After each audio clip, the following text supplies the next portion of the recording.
Hello class and thank you for watching.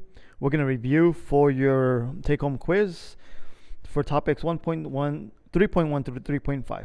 Now in the first figure we need to figure out, we see that we have two periods of a periodic function. We want to figure out what f of 31 is. Well, we first need to figure out what the period is. So right here I would find the period by using, I like to use the maximum to another max. So this point right here to this point over here. So from this point to that point,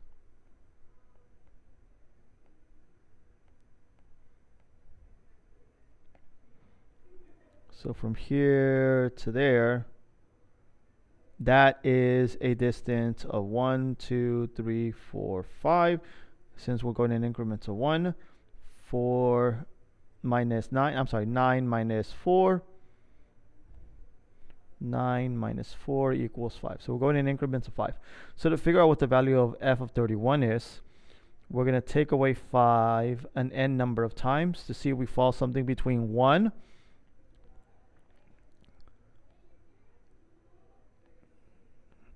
we can find a value between 1 and 11. So I'm going to take away the number 5 like I said. Let's take it away 6 times. So that's going to end up being 31 minus 30, which is equal to 1. And I see that at 1, the y value is 1. So finding f of 31 is the same thing as finding f of 1, where our answer is 1. Now for questions 2 to 4, we can use the graph of periodic functions g shown below, where that has 2 full cycles, and we're first asked to figure out the period. Now again, the best way of figuring out the period is not to start off at 0 right here and just see where you think it's going to repeat itself, but to again look from maximum to max, min to min. Okay, so like right here, the distance from this max to this max is from 4 to 11, so 11 minus 4, which is equal to 7. So that distance here is equal to 7. But if you use to min from 6 to 13, you can see again that's 1, 2, 3, 4, 5, 6, 7. So a value of 7, 13 minus 6 equals to 7. So the answer to this question is 7. Now using that period, we can figure out the value of g of 32, because we just simply have to subtract 7 an n number of times until we fall between a value that is 0 and 14. So I'm going to take away 7 a total of 3 times. So that would be 32 minus 21, which is equal to a total of 9, 10, 11, which is 11. So finding the g of 32 is the same thing as finding g as 11. And when we look at 11, we see that the y value equals to 4. So your answer is 4. And for the last part, for number 4, to determine if the graph is increasing, decreasing, or constant on 74 to 76, well, again, we have to see what's happening in the interval from 0 to 14 and see what those section values are, okay, in that 2-interval length. So what I'm going to do is get 74, and I'm going to subtract it, and I'm going to subtract the number 7, again, my period, an n number of times. So let's see, let's do it 10 times, 10. So this would be 74 minus 70, which equals to 4, okay? Now, the trick here is to subtract this 7 the same number of times. I do not want to subtract it a different number of times, because then that's going to not fall within the same interval. I want this number here to always be 2 numbers less than that one. Since this is 74 and this is 76, a 2 number difference, I want that, again, consistency there. So if I subtract 7 10 times the first time, I need to do it again the same time. The same number of times with the second number. So this would be 70, and this is going to end up equaling to 6. So looking at what's happening from 74 to 76 is the same thing as looking at what's happening in the graph between the x values of 4 and the x value of 6. So between 4 and 6, your y values are going downwards because it's slanted downwards, as you see right here. So our graph is decreasing.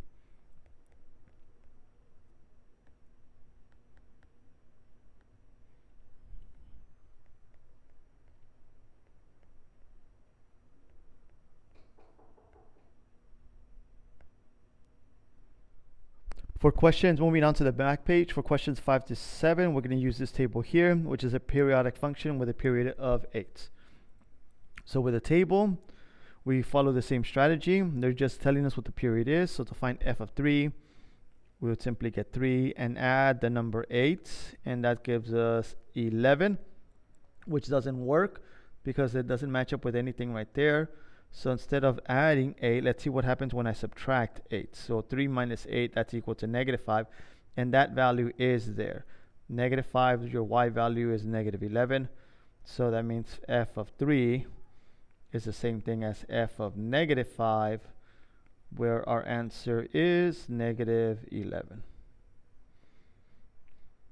The same thing with f of -4. f of -4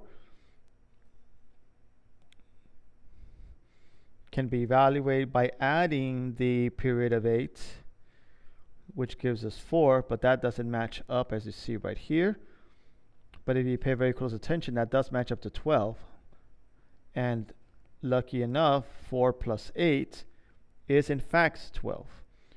So I just had to add the 8 2 times. So -4 is the same thing as f of 12, which according to the table here is -6. So here, find any value of x other than x equals 1. For this one, I was just literally finding any value, but if you're going to be fancy and figure out what the equation would be to figure out any value that gives me -4 as a y value other than x equals to 1, then I would just simply get 1 and add 9 to it. I'm sorry, 8 to it, because our period is 8. So our answers could have been 9, 17 at 8 to that, 25 at 8 to that. That's going to be 33, and so on and so on. Of course, 1. And subtracting 8 from that would be -7. Subtracting 8 from that would be -15, and then so on and so on. Okay, so you could have picked any number. I would have simply checked that by, since we're starting off at 1, that's 1 plus 8n, where n is going to be some integer value. So you're going to simply add the number 8 an n number of times, whether that's a positive number of times or a negative number of times. So that technically is the correct answer there. For numbers 8 through 10, we're going to use now this table of a periodic function. The only difference is that I'm not straight out saying it's a periodic function. You have to recognize that this notation correlates that we have a periodic function, and our period is 9. Okay, so to find h of 2 would be the same as 2 plus 9, which is 11, and that doesn't match up. So 2 minus 9 is -7, and that does match up right here. We do have the x value of -7. So finding h of 2 is the same thing as finding h of -7, which is an answer of 16. Now this right here is a composition. So we first have to start by taking the value of the inside, which is h of -3. And lucky for us, it's already on the table. H of -3 equals to 10. So I can replace this with 10. And we're going to now use this to evaluate the outside function, which is the same function again. So h of 10 this time. So we're going to plug in the 10 into itself, but the number 10 is not a value on our x-axis. But since it's periodic with a period of 9, we're going to either add or subtract 9 to the 10. Let's start by subtracting it. Since 10 is bigger than 8, so let's move from 10 over here in that direction. So let's subtract 9 one time, and that does equal to 1, and 1 is on the table. So finding h of -3 is the same thing as finding h of 1, which is 7. So our answer is 7. Now this example right here, what this is basically asking us, finding h of 9k minus 1, is figuring out what is the x value that if I start at -1, I'm going to add the number 9 a k number of times. So a positive number of times or a negative number of times. So let's see what happens when I added 1 positive time. That equals to 8. And lucky for us, that works out perfectly because we have an x value of 8 where our y value is negative 4.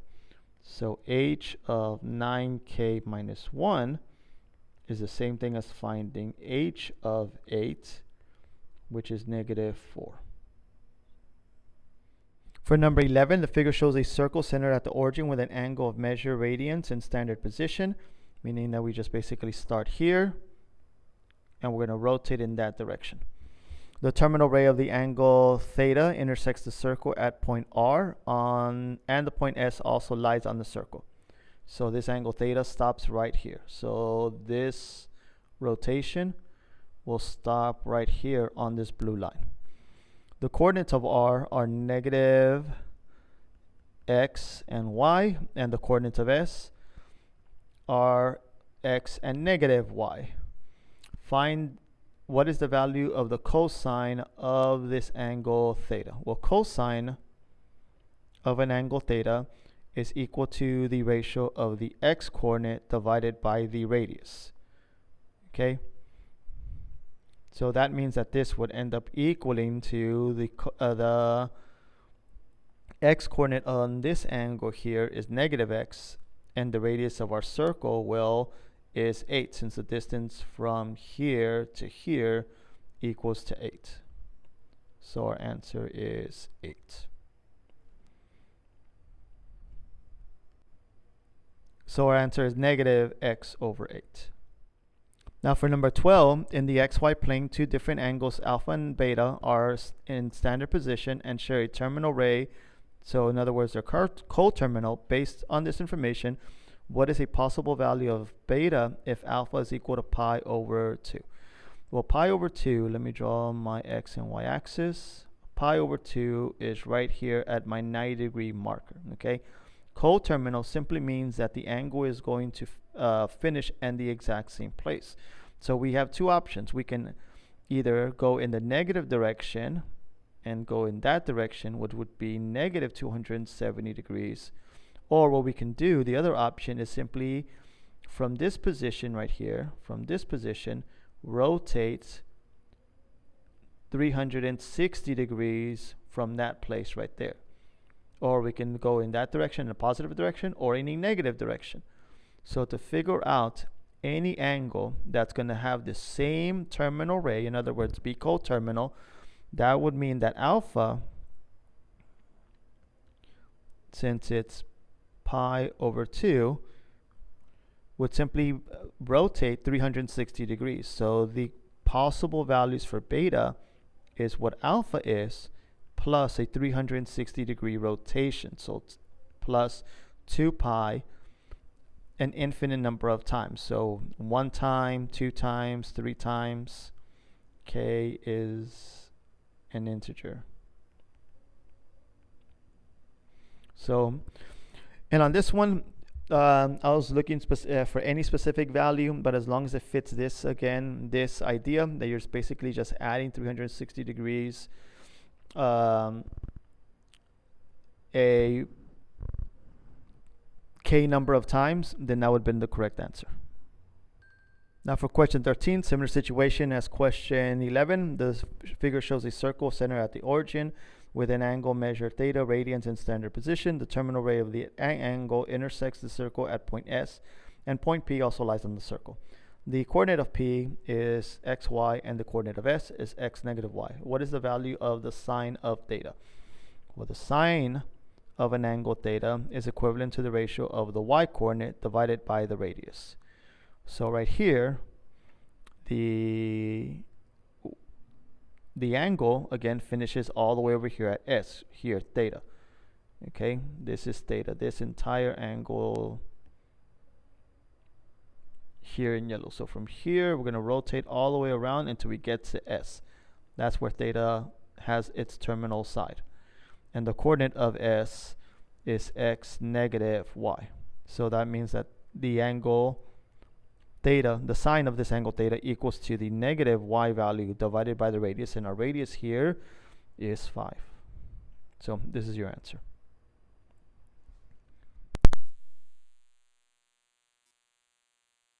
Position and Sherry terminal ray based on the information. If alpha equals to pi over 6, what is the possible value of beta? So again, sharing a terminal ray means that they're going to be coterminal. So all I have to do is that beta is going to equal to whatever alpha is, simply rotate it 260 degrees a k number of times.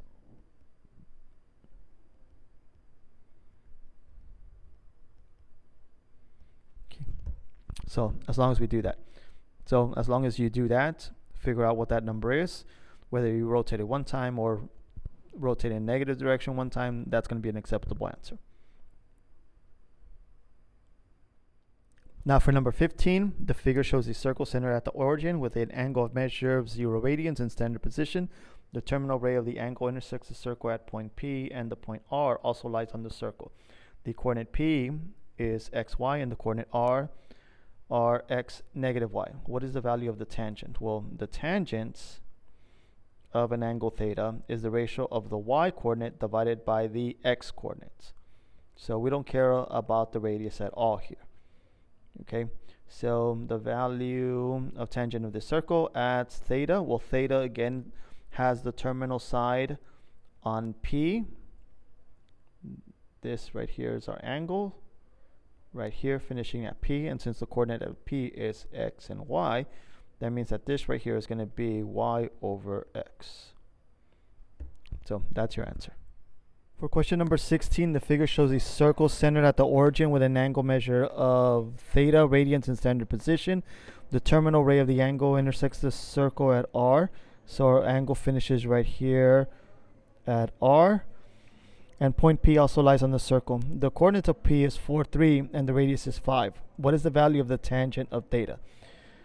Well, the tangent of theta is equal to the ratio of y over x. And since our angle is finishing right here at R, we need to know what the coordinate of R is. Well, R is a reflection of P, indicated again by the lines. So if P is at 4, 3, then R would be at negative 4, positive 3. So that would mean that the tangent of this angle theta is the ratio of the y coordinate, which is 3, divided by the ratio of the x coordinate, which is negative 4, which simply reduces to negative 3 over 4. The radius is irrelevant. We don't need the radius when we're dealing with tangent because we're dividing the ratio of y over x and not the coordinate over the radius. For question number 17, the figure shows a circle centered at the origin with an angle of measure theta radians in standard position. The terminal ray of the angle intersects the circle at point S, and point S also lies, and point P also lies on the circle. The coordinate of P is 6, 8, as we indicated there. And the radius of the circle is 10. So we want to know what is the sine of the angle theta. Since the terminal side of our angle theta finishes at S, as stated here, okay, the coordinate of S, since it's a reflection across the x-axis, would be positive 6, but a negative 8 this time. And since the sine of an angle theta on a circle is the ratio of y over r, y over the radius is very important here, okay? So in this example, our radius is 10. So the y value is negative 8 divided by the radius of 10. We end up with an answer of negative 8 over 10. And we'll reduce it by a common factor of 2. We end up with negative 4 over 5. For number 18, the figure shows a circle centered at the origin with an angle of measure theta radians in standard position, whose terminal ray intersects the circle at point P and coincides with the line y equals negative 4 over 3x in quadrants 2. What is the value of the tangent of theta? Well, since the value of theta is equal to y over x, and our lines are always going through the origin, this is essentially, again, the ratio of y over x that goes through the origin is simply the slope of the line y equals m times x. Okay, it's equal to simply to that slope. And in this situation, since the slope of this line here in blue is this equation there, the tangent of the angle theta is the same value as the slope, -4/3, because you're gonna, the rise is, or in this situation, the run is -3 and the rise is a +4. Okay, so that means that point P would be at -3, 4. And since tangent is y/x, okay, that's just again the same thing as a slope. So anytime they give you the equation of a slope of the line that intersects the origin on a unit circle to figure out tangents, it's just that number there. For number 19, the figure shows a circle centered at the origin with an angle of measure theta, radius, and standard position, and a point P on the circle. The terminal ray of the angle intersects the circle of point Q. The length of the arc PQ is 15. So the distance from here to there, in other words, the length of that line, again, PQ, that's equal to 15.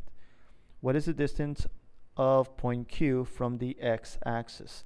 So they want us to figure out how far are we from here, there's the x-axis, to that right there. Well, that's just simply your y coordinate, okay? That's the length of whatever y is. So if we know what the x, y coordinate is to Q, finding the distance from the x-axis to Q is simply just the y value right here, okay? Well, the way we figure out using trigonometry, we know that the sine of an angle in radians form is equal to the ratio of y over the radius. So to figure out what the y value is, just using some multiplication, I would multiply both sides by r, which means that y will equal to the radius of this thing times the sine of this angle theta. Okay? Well, we know what the radius is. We know that the radius is equal to 13.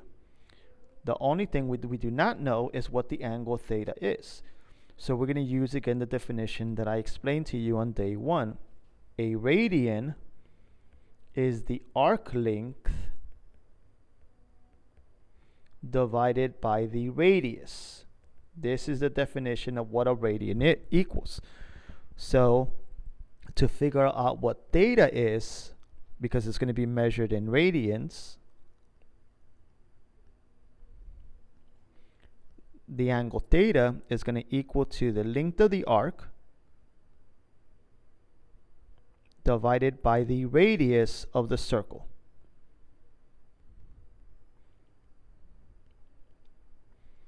Well, we're given both information. We're given that the length of the arc is 15 and the radius of the circle is 13. So this is the angle measurement of theta. Theta right here equals to exactly that. So our answer would be that the distance from the x-axis to point Q, aka the y coordinate, is 13 times the sine of our angle theta in radians forms, which is 15 over 13. So this is your answer. For number 20, the figure shows a circle centered at the origin with an angle of measure 0 radians in standard position and a point P on the circle. The terminal ray of the angle intersects the circle at point Q. The length of the arc P to Q is 3 units. What is the distance of Q from the y-axis? Since this is our y-axis, we want to figure out, and here is where Q is, we want to know this distance right here in blue. So how do we get from here to there? Well, figuring out that distance is essentially just the x coordinate. Okay, from here to get to Q, you have to go the x-axis and then go up up y. So that distance is just simply the x coordinate of point Q. Okay, well, we know in trigonometry that the cosine of the angle theta is equal to the ratio of x over the radius. And since we're trying to figure out what the value of x is, that would mean by simple multiplication here, multiplying by r and multiplying by r, that would mean this will cancel out. That would mean that x is equal to r times the cosine of theta. And well, we know what the radius is. We can see on the circle, since point P is 4, 0, our radius is going to equal to 4. So 4 times the cosine of theta. Okay? But this is not the correct answer, because this is just, again, not just point P, but this will help me figure out the distance from point Q here. I'm sorry, not Q, but also over here to whatever point this is, also to whatever the point this is, and to whatever point this is right there. So this will tell me the distance, again, from the y-axis to any one of those possible locations. I'm only interested in figuring out the distance from point Q to the y-axis, so from here to there, so this specific x. So what I need to do is figure out what is this length right here. What is the measurement of theta? Well, theta, again, is measured in radians. And radians, by definition, is the length of the arc. So the ratio of the arc length over the radius. So that means that our angle theta is going to equal to the same thing, the length of our arc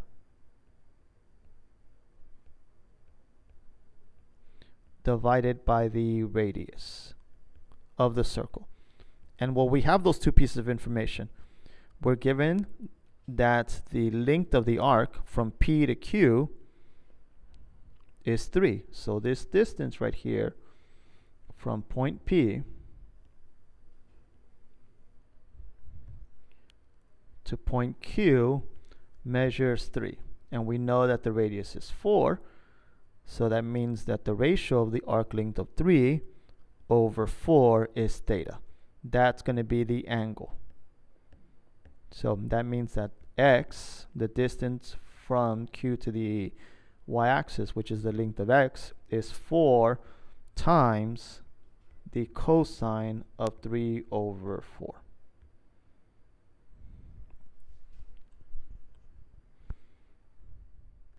Now the figure above shows a circle of radius 5 along with the equilateral triangle PQO,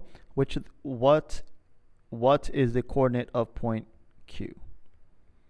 What is the coordinate of point P? I'm sorry, point P, okay, right here, right? Now, because this is an equilateral triangle, right, along the y-axis, then that's your hint again that this is going to be 60, 60, 60, okay,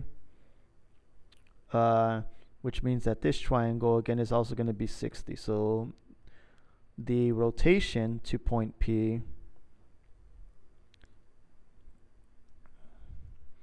is going to be 90 degrees plus 30 more, which is a total of 120, okay, which is 120 degrees times pi over 180. That's equal to 2 pi over 3, okay? So that's the angle measurement. Well, that's 2 pi over 3, and with a radius of 5, okay, the coordinate of that value, x and y, is going to be the following. Well, we know that cosine of the angle theta is the x value divided by the radius, which means that if I do cross multiplication, x is equal to the radius times the cosine of theta, okay? And the y coordinate, since the sine of theta is equal to the y coordinate over the radius, that means that y is equal to the radius times the sine of theta. And the reason I'm doing this is because this is not a unit circle, right? If it was a unit circle, then I would know what the answer is. I would know that the x value would be negative 1/2, and that the y value would be radical 3 over 2, okay? But that only is going to be true if we have a unit circle. Since we do not have a unit circle, we have a circle with a radius of 5, that means that we would have to multiply these quantities by 5. So the coordinate would be 5 times negative 1/2, which is calculated by knowing that that's the cosine of 2 pi over 3. And the y coordinate is 5 times the sine of 2 pi over 3, okay? And this is going to be your answer, which again is the same thing as just simply knowing what the coordinates are there and multiplying those by 5. But if you write this, that's going to be acceptable. So in other words, don't do that. Don't do this and multiply by 5. Understand that to get cosine, all right, to get the x coordinate, we're just going to simply, that's cosine times the radius of 5, and the y value is the sine of this angle times the radius again of 5. Now the figure above shows a circle of radius 10 along an isosceles triangle with PQR. What is the coordinate of P? So we want to know what the x and y value is to P. So since the sine of an angle theta is equal to the y coordinate divided by the radius, then that means that y is equal to the sine equals to the radius times the sine of theta. Similarly, cosine of the angle theta is equal to the x coordinate divided by the radius. So when I cross multiply and I multiply both sides by r, so I could get rid of this, that means that x is equal to the radius times the cosine. So if I want to figure out what the coordinate is here, I'm simply going to get the radius, multiply with the cosine of theta, and the radius and multiply with the sine of theta to figure out what those two coordinates are. Okay? Well, to figure out what the angle measurement is, to figure out what theta is, since these are isosceles triangles, I know that this position right here is exactly in the middle between 90 and 180 degrees, which means that this is going to be a 45-degree angle. So if I go 90 plus 45 more, that's 135 degrees. And to convert that into radians, 135 degrees times pi over 180, okay, that's going to reduce to a multiple of pi over 4, which in quadrants 2 is 3 pi over 4. So there we have all the information we need. We know that the radius is 10, and we know that the angle theta is 3 pi over 4. So here you don't have to actually do any calculations and know what the coordinate is, just and know what the actual value of cosine of 3 pi over 4 is. You just have to write that notation down, okay? So in these examples, you're not actually evaluating the sine at these angles and writing again, which you should know is going to be radical 2, negative radical 2 over 2, and positive radical 2 over 2. And the reason we're not doing that is because it's not a unit circle, okay? Because we have to multiply it by 10. Let's say that again. Let's write the notation of multiplying that value by 10 like this, okay? Oh, 10. Like this. So this right here is going to be your answer. For question number 23, f is given by f of x is equal to cosine of theta, and we're looking for all the values of the cosine of theta between 0 and 2 pi, where f of theta equals negative 1/2. So we're trying to figure out when does the cosine of theta equal to negative 1/2. Well, I know, again, by a process of elimination, I know that the sine of pi over 3 and multiples of pi over 3, my answer is going to be radical 3 over 2, which means that the cosine of pi over 3, my cosine is going to equal to 1/2. Okay, so the answer has to be a multiple of pi over 3. Well, cosine is negative in quadrants 2 and quadrant 4 whenever the numerator is 1 unit higher or lower than the denominator. So that's going to be at 2 pi over 3 and at 4 pi over 3. That's when the cosine of these angles equal to a value of negative 1/2. For 24, the function f is now sine of theta.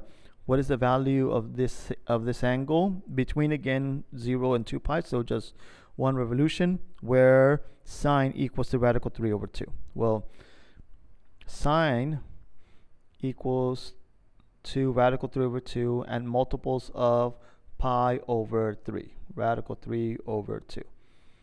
So one of our answers is definitely pi over 3, and because it's sine, that's only going to happen at values of multiples pi over 3 when the numerator is smaller than the denominator. So that's only going to be at quadrant 1 and at quadrant 2. So these are the two answers. For number 25, the function f is given by cosine of theta. What are the values of theta where theta's f of theta is going to equal to 0? So we're looking for where is the cosine of theta end up equaling to 0. Remember, the cosine of theta is equal to the x coordinate on the unit circle. And x is equal to 0 when we're on the y-axis. So the y-axis occurs at 90 degrees and 270. So the 90-degree turn and then at the 270-degree turn. That's when we're on the y-axis, no x coordinates.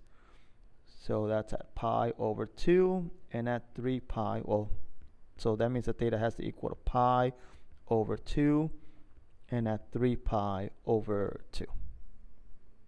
For number 26, the function f is given by f of x is equal to the sine of theta.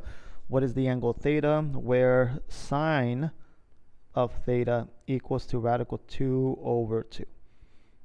Well, that's going to be easy. That's going to be at any multiple of pi over 4. And since we want positive, sine is positive when the numerator is always less than the denominator of this multiple of 4. So that would have to be at pi over 4, 3 pi over 4, and that's it. The other multiples of pi over 4 don't work because it's going to be 5 pi over 4 and 7 pi over 4. But sine is not positive in those values because we're in the quadrants 3 and quadrant 4, so below the x-axis. So the correct answer is going to be only these two. Okay, which again, the best way to memorize when sine is positive is if the numerator is going to be smaller than the denominator. So 1 is smaller than 4, 3 is smaller than 4, so that means sine is positive at those angles. Now number 27, I'm trying to be tricky here. I have that the f theta equals to 6 times the cosine of theta, and I want to equal it to 3 and find all the angles between 0 and 2 pi, not equal to 2 pi, so strictly less than 2 pi, okay? So let's see. So for this example, that means that 6 times the cosine of theta equals to 3. Well, I don't know where 6 times the cosine of theta equals to 3. I know where all the cosine of theta is equal. So if I divide both sides by 6, I'm going to get 3 divided by 6, which equals to 1/2. So finding where 6 times the cosine of theta is equal to 3 is the same thing as finding where the cosine of theta equals to 1/2. Well, again, the one I know for sure is that at the multiples of pi over 3, sine has to equal to radical 3 over 2, which means that the cosine at multiples of pi over 3 have to be the ones that equal to 1/2. And since we want positive, cosine is positive on quadrant 1 and quadrant 4. So that's at pi over 3. Well, let me write all the multiples of this right there. So theta would be pi over 3, 2 pi over 3, all the multiples of pi over 3, then 4 pi over 3, and 6 minus 1, 5 pi over 3. So 1, 2, 4, and 5, okay? So when is cosine going to be positive? Well, the way I memorize this is if the numerator and denominator are a 1 unit different, that's when it's going to be negative. So cosine is positive whenever there is not that correlation. Since the numerator and the denominator are more than 1 unit difference, this is where cosine is positive. So our answer here isn't going to be the two middle ones. So let me erase those. And our answer is only going to be these two right there.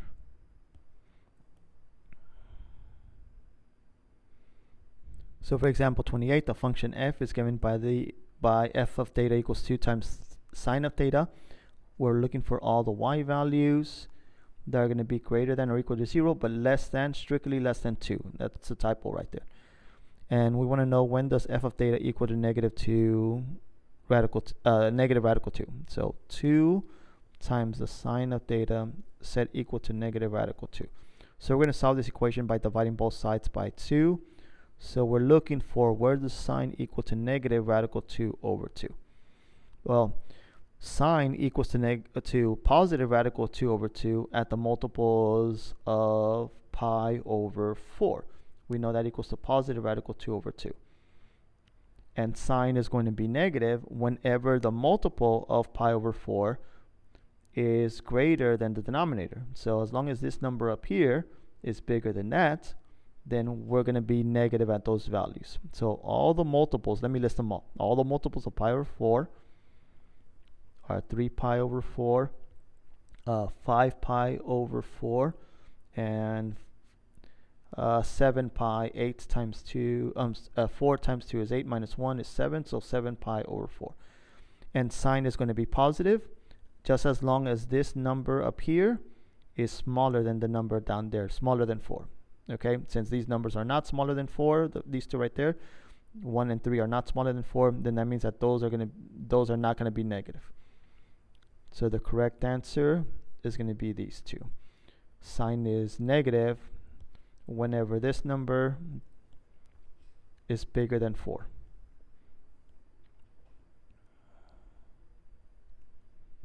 For number 29, we have f theta equals 2 minus the sine of theta, and we're looking for all the values of theta between one rotation. It's from 0 to 2 pi, where sine of theta equals to 2. So we're going to set this equal to 2 and solve this equation for sine. So I subtract 2 from both sides, and that equals to negative sine of theta, which equals to 0, since 2 minus 2 is 0, and dividing by negative 1, it's just going to still equal to 0. 0 divided by negative 1 is still 0. So we're looking for where all of the sine of theta equals to 0. In this situation, because we're looking at the x and y axis, I need to just simply recall that the sine of theta is the y coordinate of all of these units on the, of all these points on the unit circle. Well, since 0 occurs on the x-axis, okay, we have an output value of 0 on the x-axis.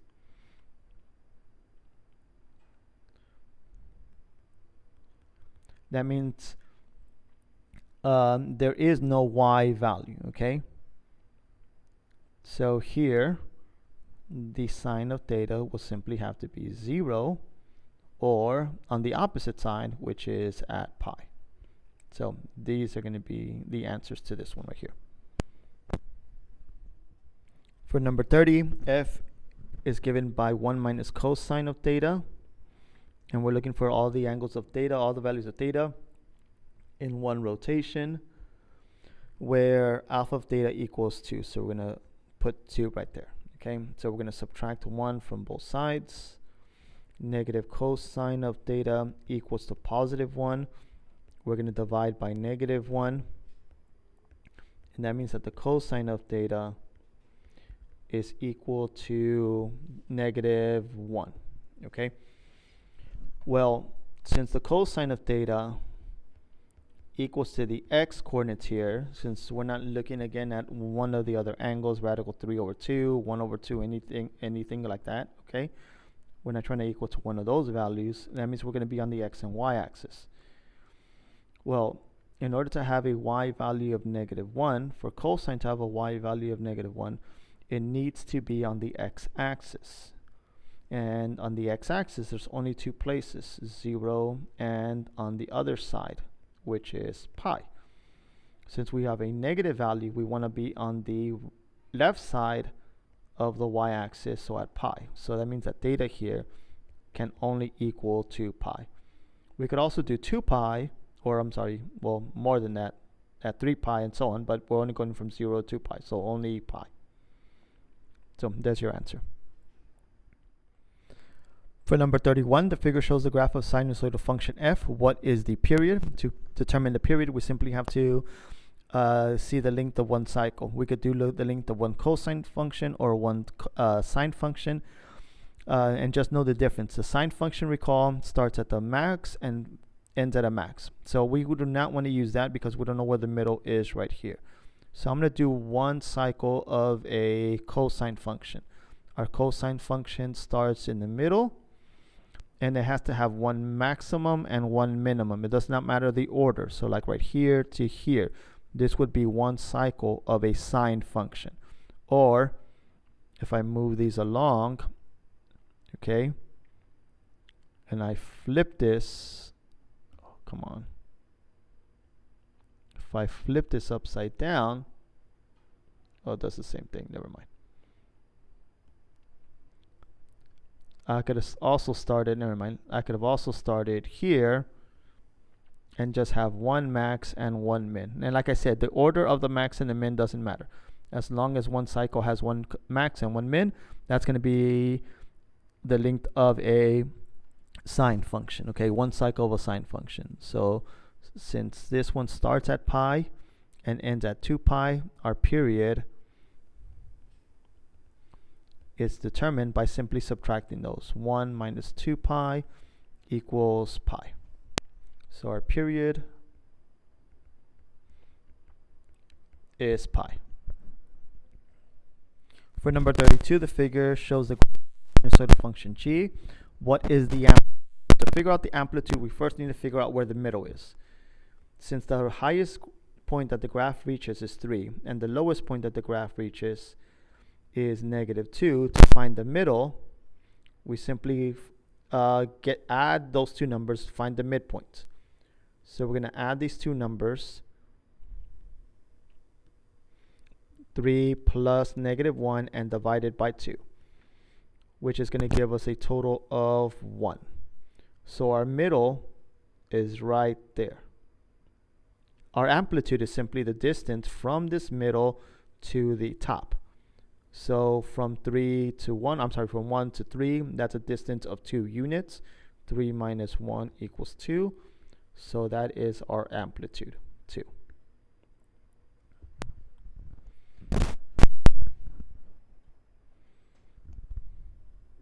Question number 33. The figure shows the graph of a sinusoidal function g. What is the amplitude and the midline of g? I will first start by finding the midline, by finding where the highest point is. It's 0. The lowest point, as you see right here, is -4. So the middle will add those numbers up, 0 plus -4, and divide it by 2. So that would be -2. So our midline is -2, or the equation y equals -2, better stated. And to figure out the amplitude, that's going to be the distance from the middle, okay, to the top or to the bottom. Well, don't count the number of squares, and don't say that the amplitude is going to be 1, because that's not true. Our squares are not increasing of increments of 1, okay? So to figure out the amplitude, I'm simply going to get the highest point, 0, and subtract it from the lowest point, -2. 0 minus -2 is 2. So our amplitude is 2. So from 0 to 2, that's a distance of 2 units. And amplitudes are never negative, okay? So if you subtract the other way around, just simply make it positive. So had you done -2 minus 0, which is -2, then just change it to positive. Because again, it's a distance. The amplitude is distance. And it doesn't make sense to have negative distance. The figure shows the graph of a sinusoidal function f. What is the value of the period and the amplitude? So let's figure out the period first. Again, I would suggest using a sine function, since a cosine function starts at the top and I don't know what this x value is. So I would use a sine function.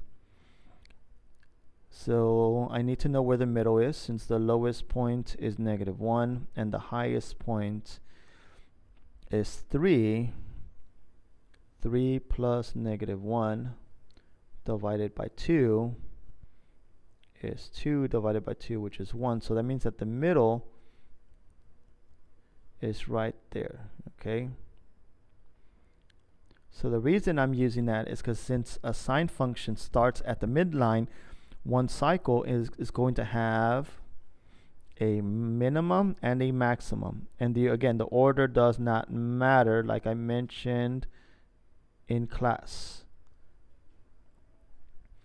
So the link from here to here is the distance from pi over 4 to 3 pi over 4.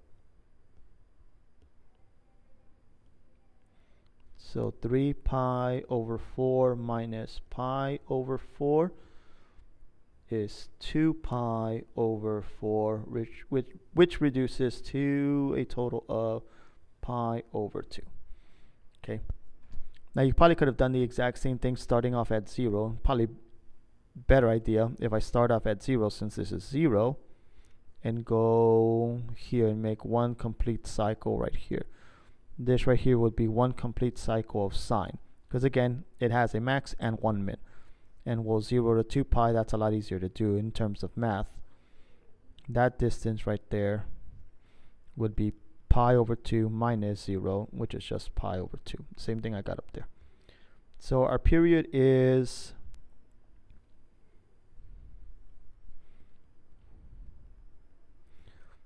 pi over 2, and our amplitude is going to be the distance from the middle, which is 1, to the top, or to the bottom, which the distance again from either location is 2 itself. 1 plus 2 is 3. So there. 35. The graph of a sinusoidal function is shown in the figure above. What is the value of the amplitude? So to figure out the amplitude, we first need to figure out the middle. So the highest point is 6, the lowest point is -2. So 6 plus -2 divided by 2 is 4 divided by 2, which is 2. So the middle right here is 2. Now the amplitude is not 2. Do not just simply count the number of squares, okay? 1, 2, that is not the amplitude. Figure out the distance by actually doing the subtraction. Since we're going to stop at 6 and we're going to start at 2, 6 minus 2 is a distance of 4. So the amplitude is 4. Pay attention to those numbers, okay?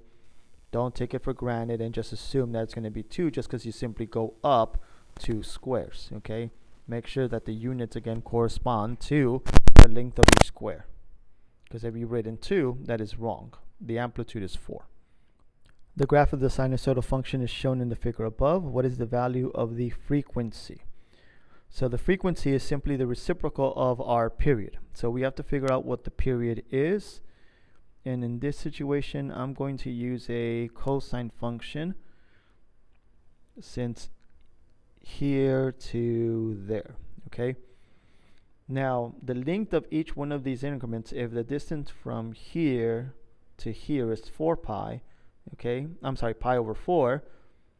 All right, so this is another pi over 4, so 2 pi over 4, which reduces to half, 3 pi over 4, and then 4 pi over 4, 4 pi over 4 reduces to pi. That means half the distance from here to here would be half of that. So these are in increments of pi over 8. So 1 pi over 8, 2 pi over 8, 3 pi over 8,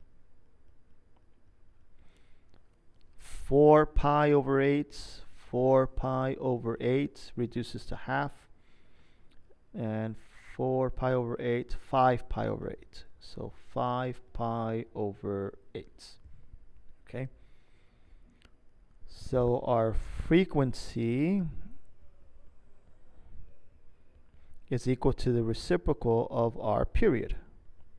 So let's find the period by getting the distance from here to there. So 5 pi over 8 minus pi over 8 is 4 pi over 8, which reduces to 1/2 of a pi, or pi over 2. So that means our frequency is 2 over pi, which you can see that's this sine function, okay, has 2 cycles in a length of pi units. Okay, so if you could figure out how many cycles you have in a length of pi units, or 2 pi, or whatever the situation may be, then you could see what the frequency is. So as you see, we have 2 cycles for every 2 pi, for every 1 pi. So that's another way of figuring out your frequency. If you could figure out the length of a segment, like right here, of a cycle, I couldn't figure out where this value was, okay? So figure out what a whole number of pi is. So if you start at 0 and go to a whole number of pi, whether that's 1 pi, 2 pi's, 3 pi's, see how many cycles you have there, and that's going to be your frequency. The number of cycles divided by the number of pi's that we see there. Now for 40 to 43, we're going to use the graph of the sine function below. Describe the behavior and the rate of change of g over the interval from 0 to pi over 2. So we're looking from 0 to pi over 2. So this portion of the graph and is going downwards to there, okay? So the graph is decreasing. So g decreases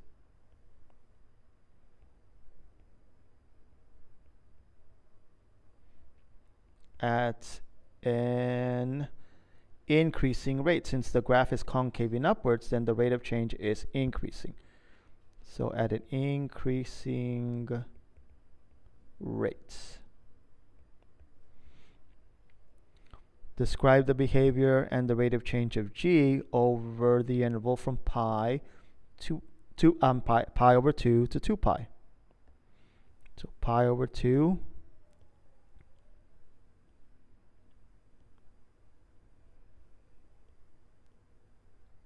to pi.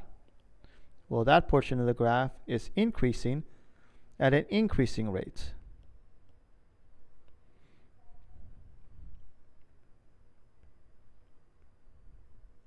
It increases because it's going up.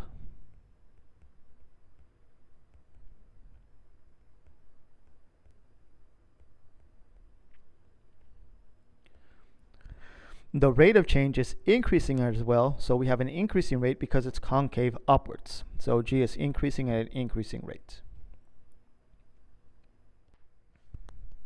Describe how the rate of change of g is changing over the interval from pi to 3 pi over 2. So from pi, so where were we? From this position here to 3 pi over 2. The graph is moving upwards, okay? But it's concaving downwards. So the rate of change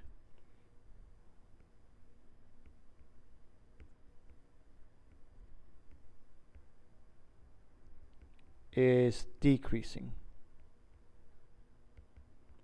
since it's concaving downwards.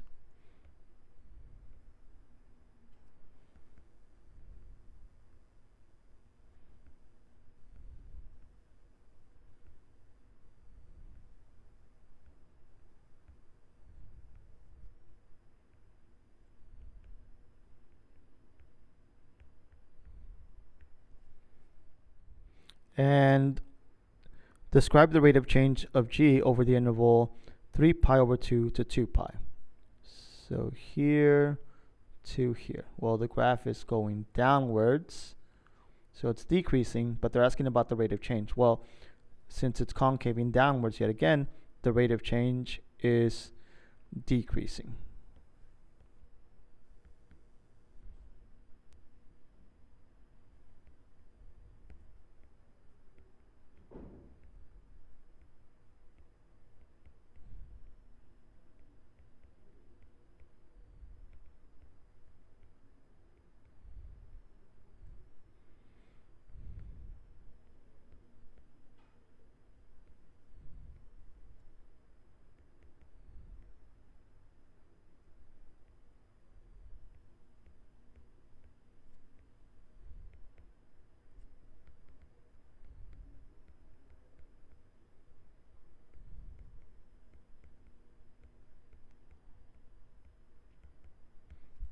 And that is your solution. Okay, you don't have to write all of this. I just wanted to write all that. All you have to write is that it's decreasing. The rate of change is decreasing. Okay, that concludes the review for your take-home quiz over this weekend. If you have any questions, please send me a message on Remind or through email. Thank you again for watching, and I hope you have a great day. Goodbye.